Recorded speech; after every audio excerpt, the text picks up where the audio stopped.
Hello, welcome to Conquering Mount Scrapmore with Brenda. I'm Brenda, and we're here today to kick off our Sunflower Sew Along. This is the quilt that we're going to be sewing. Now you can either do this by hand as a beginner, or you can do this as an intermediate with a sewing machine. Or you can combine them somehow. It'll work. It's all going to work. What we're going to talk to you today about is picking your palette, starching your fabric and getting it prepared for cutting, because there's a lot of bias in this quilt. You're looking at a lot of bias edges, and the easiest way to deal with it as a beginner is to starch your fabric. And we're going to talk very briefly about getting your templates done. Now I'm going to be posting the pattern pieces today, but you'll have to follow along on the videos to see how it all goes together. But first off, I want you to come a little closer, and we're going to show you how we pick our palette. Come on in. Okay, so I've chosen my palette for the quilt I'm going to make. And yes, these are not scraps, they're actual fat quarters here. So fat quarters are going to be harmed this time, which it'll be okay. So I've picked some, sunny, happy, fun yellows. And a few sunflowers. I did find some, and some brilliant reds. And there's a lot of different colors in this particular red, but some of them are reading more solid. There's a little bit of glitter in them. Some of them have a little bit of embossing, and some of them are quite dark too for reds. And I have some lovely oranges and some orange reds, some orange whites, some, like I say, some glitter, and some little bit of, fun every once in a while. There's a little spot of green on this fabric. I don't know if you can see it. And I've picked my greens that are more to the grassy tone. So basically, this is going to be very much a fall palette that I'm picking to, just to do this. Now, the browns I haven't ironed and starched yet, but I've picked a pretty fairly, fun, with the eagles and the birds and the cones and the different things that are going on here, with a lovely little swirl and a floral. And this one is going to be fun to work with because it's all these lovely taupe and dark browns. Anyways, so we're going to show you how to do some of this afterwards. But one of the things I want to talk to you about when you're picking your palette, instead of struggling to pick your palette, just kind of go with a theme. Now, we're going to make 23 blocks. So I've picked 23 fat quarters of yellow, red, and orange.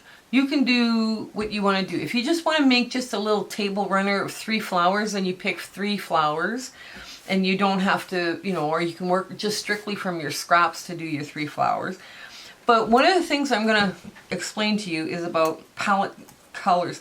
Now, what I have in my hand here is a dollar store kaleidoscope. It's one of those items that sits on the side bench where it's kind of like an impulse buy. I bought this years ago when I was knitting, because I would get there and I would stress out, would this knit, how does these all knit balls of yarn look together? Well, once you look through a kaleidoscope, you can see how, kind of give you an idea how well they play together, how well they don't. Some stuff will look better than others. Now, we took some footage that we're going to try and insert in here to give you an idea of what this does, but it has no little jewels in it or anything.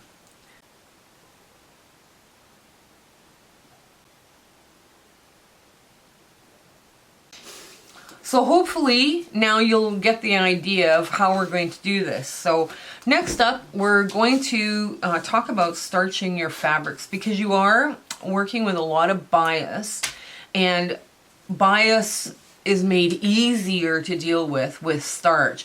Now, none of this fabric has been washed, so it's going to shrink a little bit. So you starch before you cut.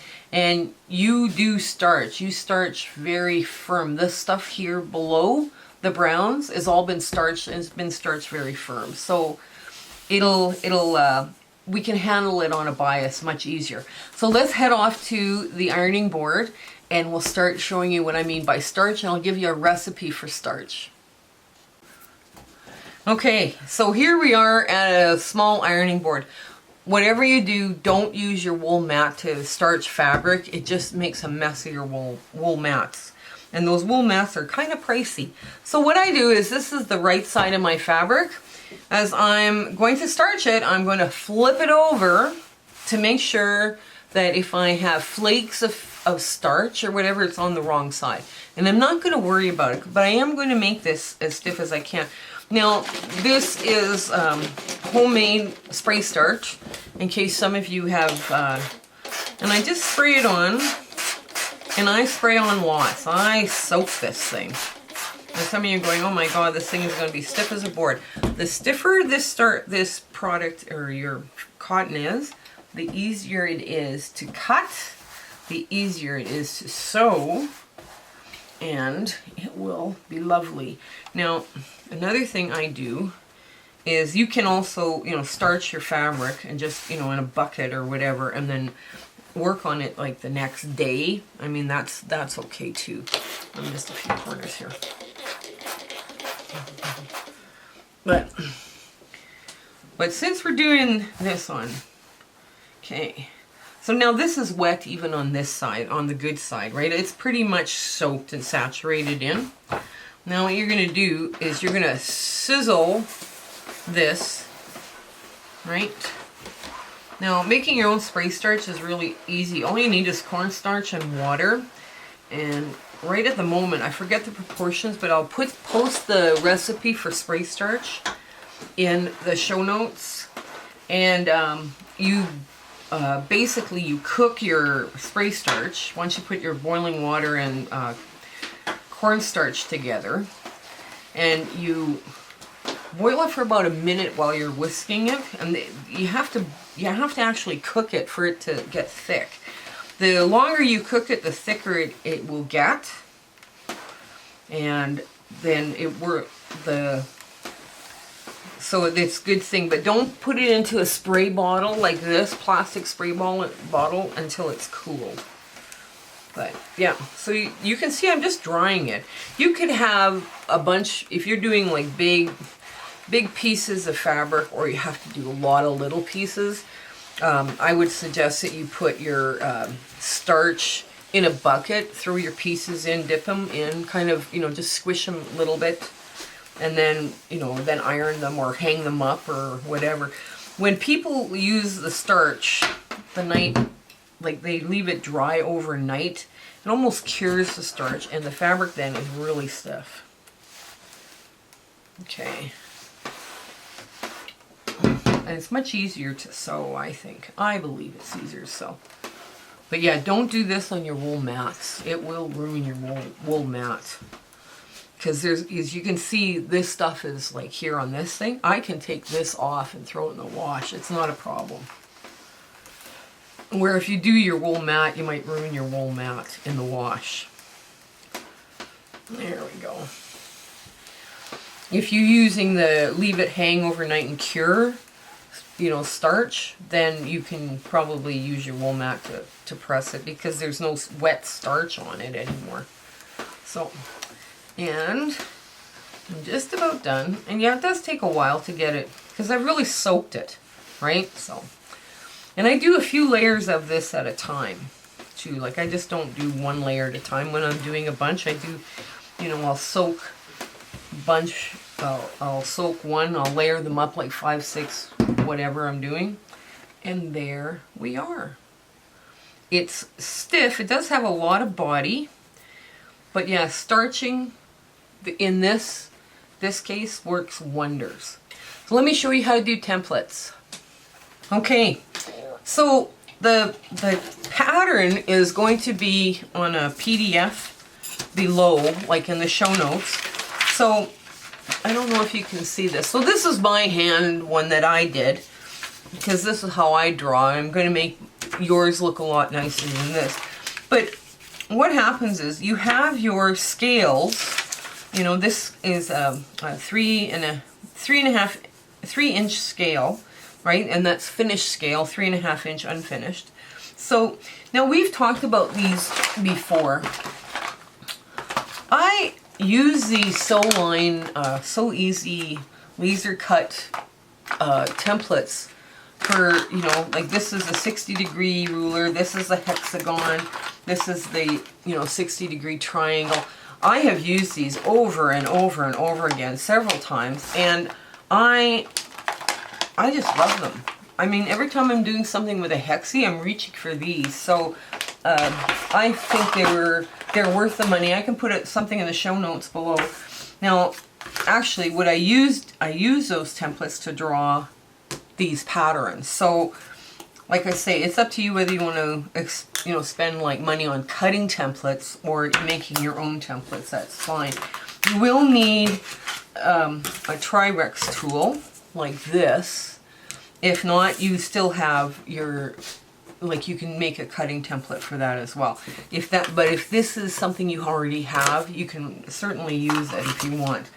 Now, what I do for the squares is I just use my ruler, and then I draw my 1/4 inch seam allowance, right, and my points. So this is how you do them. You take a piece of plastic. Now these are basically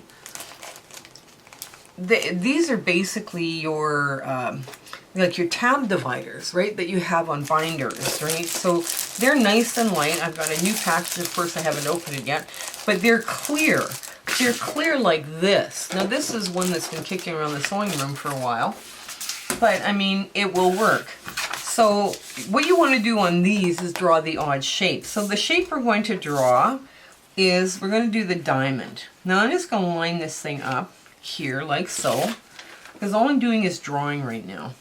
Oops, and there we go. Now I'm going to take the finest Sharpie marker that I can. Oh, maybe I should draw it on this side. It'll be easier to get.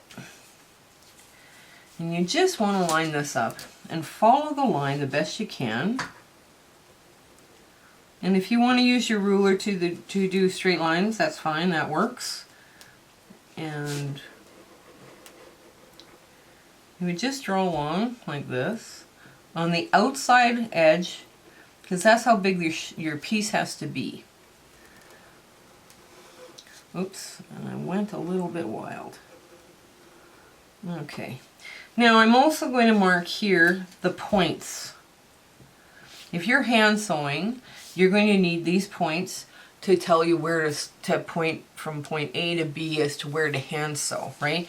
If you're using a sewing machine, you're going to need those points as to where to stop and start your sewing, right? So what we're doing just for now is we're just doing the shape. Okay, we'll get to this in a bit. Now I'm going to need my paper scissors, and I forgot them. Oops. Thank God my cameraman knows what I'm looking for, right? So basically I'm just going to cut along this line. Get my hair out of the way, that would be good. And you get plastics that aren't too difficult to cut. And where you're wobbly, straighten it out just a bit. There we go. And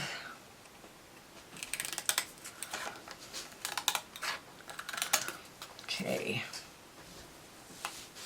Now, my husband went and found an awl, which is basically a really sharp, pointy thing. And what you're going to do is you're going to poke through. I don't trust myself because I know I'm going to stab myself. You're going to poke through where the holes are, just so you're making room for your hole. Right now, here I'll show you what I'm talking about. There. So I have poked through this. So now this template I can use either for hand sewing or for machine sewing, because I can now leave a mark on my fabric, right? Because there's a little bit of a pointy all through. So you would do all four sides. Now when you're actually doing your templates, this is your cutting template. When you're actually drawing now your sewing template, now this will save you hours too. You have a choice where you can go, you would draw Okay, you would draw the inside lines. So once you get this sewing template in, you're going to go with your little piece of plastic, and once you get all your fabric cut, you're going to get all your little pieces of fabric, and your marks are here. And now, once all your fabric is cut with this one, you trace around this in pencil on the back, on the wrong side of your fabric, and now you have your sewing lines of your hand sewing. And this will help speed you along too, right? If you want to do it that way. I mean, it's real simple quick little cheat, and then all of your sewing lines are the same. Just get this one cut out.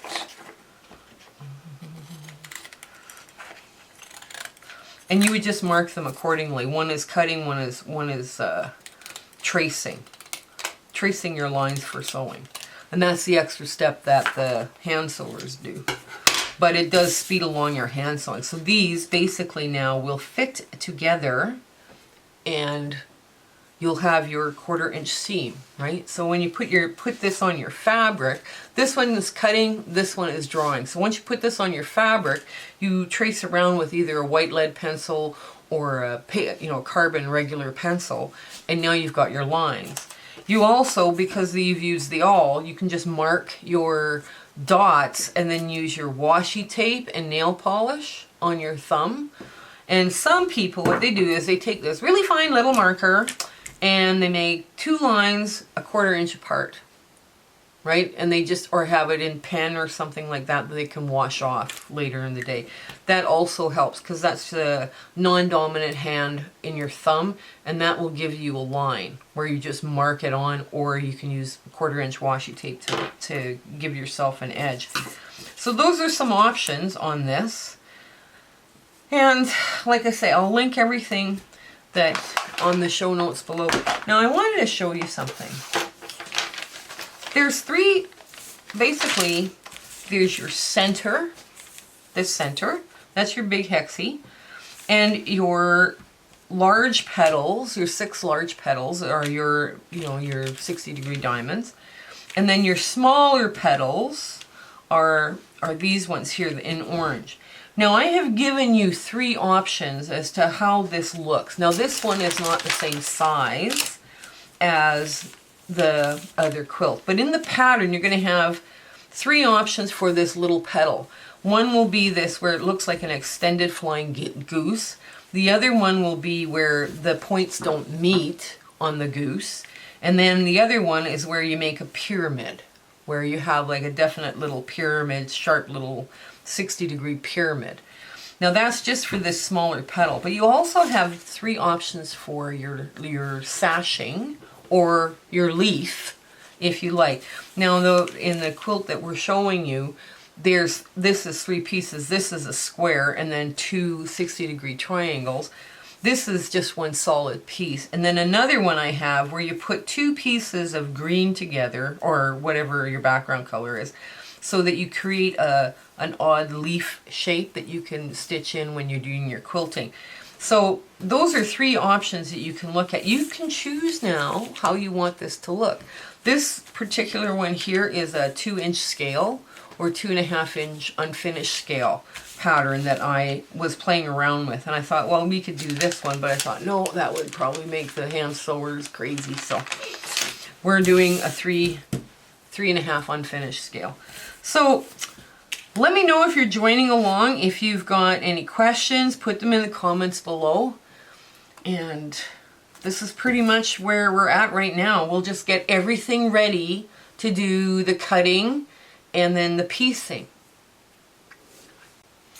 Okay, so next week we'll work on cutting and dividing up our colors to, for the flowers themselves. We're just going to be working on the flowers. We're going to cut the flowers out, and we're going to make sure all our backgrounds are done, and all our we're just going to work on cutting and then dividing out the flowers, right? Because this flower, let's say for instance in this quilt, there's the same purple in there as a smaller one, the smaller petal, and then somewhere else in the quilt there's a larger petal. So this is the one I did. Now you can see this is quite a bit smaller than the flower that we're doing, but you can see where you can see the sashing is smaller too, right? So instead of having all, you know, 2 extra seams, I just put the seam that attaches to the flower.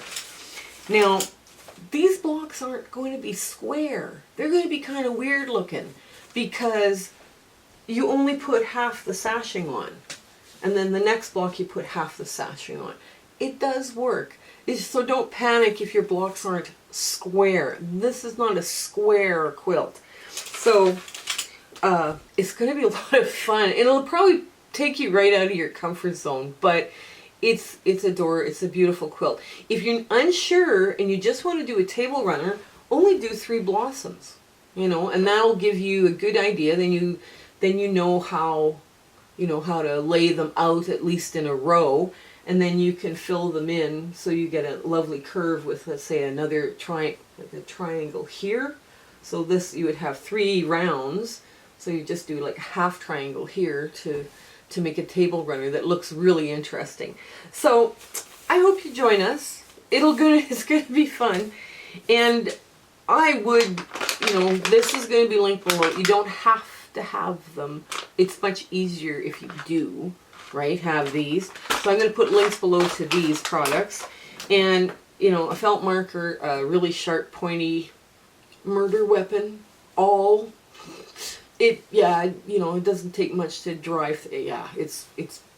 It would be painful to fall on this. And some clear plastic to make your templates, and you're good to go. All right, so I hope you have a great week. We'll be back next week with the cutting and the laying out. Okay, bye. Have a great one. Hello everyone, just a quick reminder, this is the quilt we're going to start doing our sew along in the beginning of December 2021. This is a beautiful hand-pieced, hand-quilted. This is a beginner quilt for hand quilting. This is also an intermediate if you're using a sewing machine. And we're going to start this one at the beginning of December 2021. So if you're watching this 8 years from now, don't worry, it's a free pattern. It'll always remain a free pattern. We had a lot of fun doing this with our students, and we had a very enjoyable time. So if you like the videos and you like this challenge and you'd like to start a quilt along, comment below, but like, share, and subscribe with your friends. We are so happy that you're back with us if you're a subscriber. But if you're a new subscriber, please join. This is going to be so much fun. Okay, you have a great day. Bye.